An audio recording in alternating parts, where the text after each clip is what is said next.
हाय नमस्कार। 1 जनवरी बहुत बड़ा खुशखबरी आई है, बहुत बड़ी। पहले आप लोगों को बैकग्राउंड बताया हूँ कि जो लोग इस टॉपिक से ही अनजान थे, और why I am creating this video because जो भी इसके रेलिवेंट लोग हैं उनको पता चल गया है।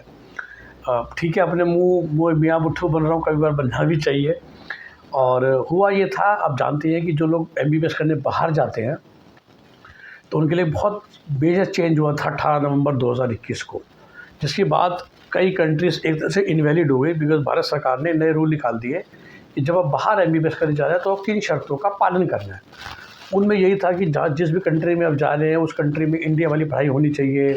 इंडिया की तरह आपको कम से कम 4.5 साल की पढ़ाई और 1 साल की इंटर्नशिप करनी है, फिर वापस आके इंडिया में इंटर्नशिप करनी है।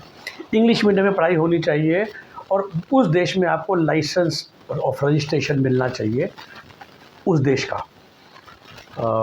काफ़ी सारी कंट्री, स्पेशली फिलीपींस जो बहुत टॉप क्लास कंट्री थी, वो इनवैलिड हो गई है, वो इन सब रूल्स को फॉलो नहीं करती। So is Malaysia and many others. ठीक है, कुछ एजेंट अभी भी उनको भेज रहे हैं, मैं उनको कंसल्टेंट कहने में पसंद नहीं करता।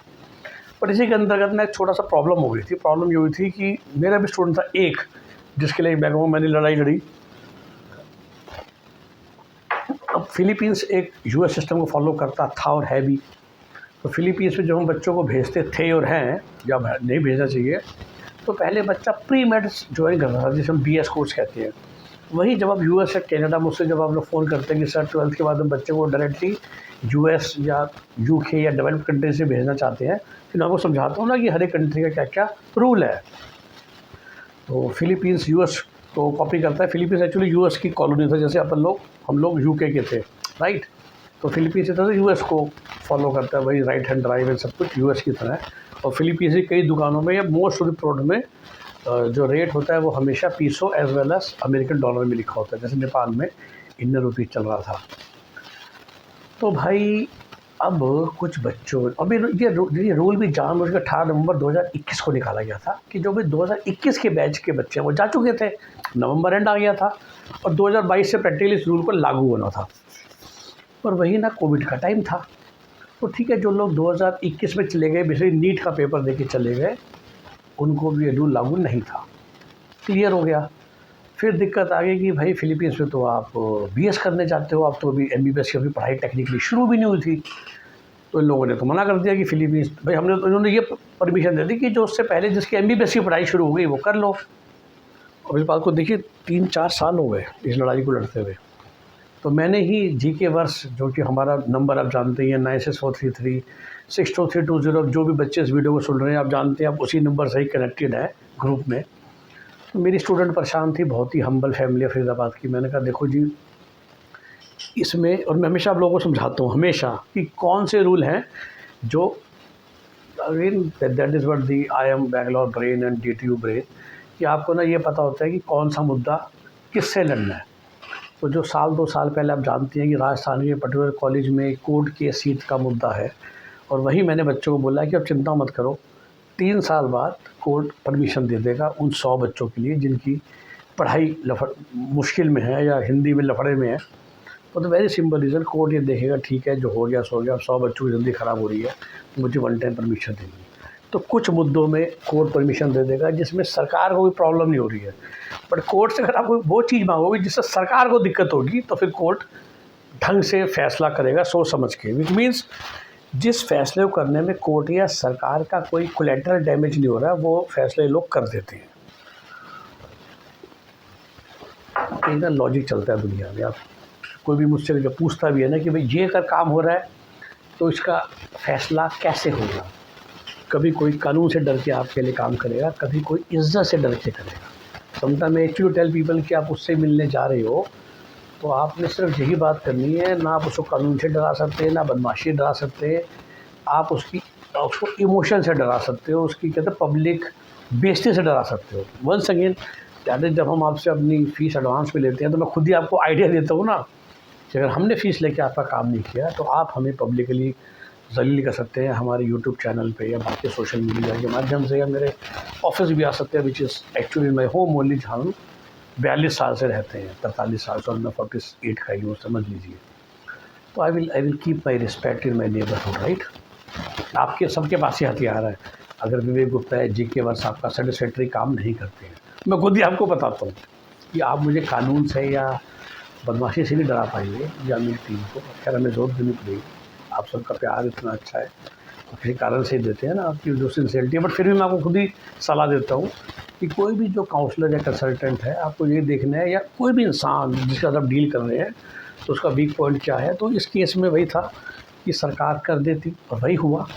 तो एक्चुअली 2 साल पहले इन्होंने परमिशन दे दी, चलो बीएस को मान्यता मिलेगी, पर जो बीएस करने ऑलरेडी फिलीपींस चले गए थे और फिर कोई 2-2.5 हज़ार बच्चे अटक गए जो ऑनलाइन पढ़ाई कर रहे थे, बिकॉज तब कोविड का टाइम भी चल रहा था। और सरकार को हमने याद दिलाया गया क्योंकि BS course was possibly online, तो फिलीपींस ने ये फैसला किया था कि फ़िलहाल मत आइए जी, आप आराम से आ जाइएगा, कौन सा आपको मुश्किल पढ़ाई करें। बीएस इज़ नथिंग, वही बीएस साइकोलॉजी में बच्चे पढ़ते हैं, तो इट इज़ थ्योरेटिकल नॉलेज।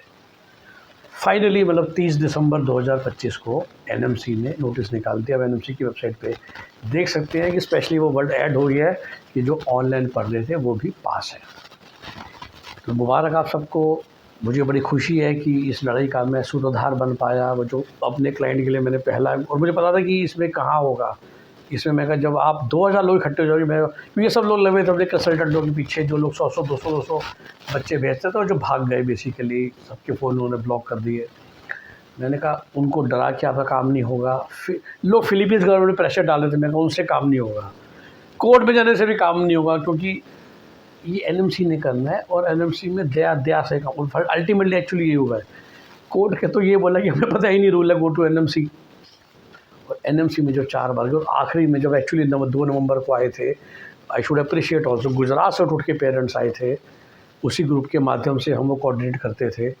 जब 100-150 लोग इकट्ठे हुए थे, 2 या 3 नवंबर की डेट थी, एनएमसी द्वारका के ऑफिस में मैं भी गया था। उसका छोटा सा वीडियो चैनल पे आपको दिखेगा जब मैं वहाँ लाइव खड़ा था। और मैं नहीं गया अंदर because I am not the parent, but लोग पेरेंट अंदर गए। एनएमसी की करंट करता धरता लोगों से बात की, उन्होंने बोला बिल्कुल इस चीज़ को हम गौर करते हैं, और गौर करके उन्होंने पास कर दिया। एक्सप्लेन मैं इसलिए कर रहा हूँ कि एक तरफ खुशी है मुझे, और मुझे फिर फ़ोन आने लगे उस ग्रुप की वजह से, जो लोग 2023 में भी फिलीपींस चले गए हैं, 24 में भी फिलीपींस चले गए हैं, उन्हीं एजेंटों के बहकावे में आके कि सर हमारी नैया भी पार लगेंगे। मैं वीडियो के बाद से उनको दोबारा कह रहा हूँ, आपके नैया पार नहीं लगेंगी। तो ये जो फंडा है ना, कि भाई अलाउ किया ये एनएमसी इसलिए किया क्योंकि तब एक लॉजिक था।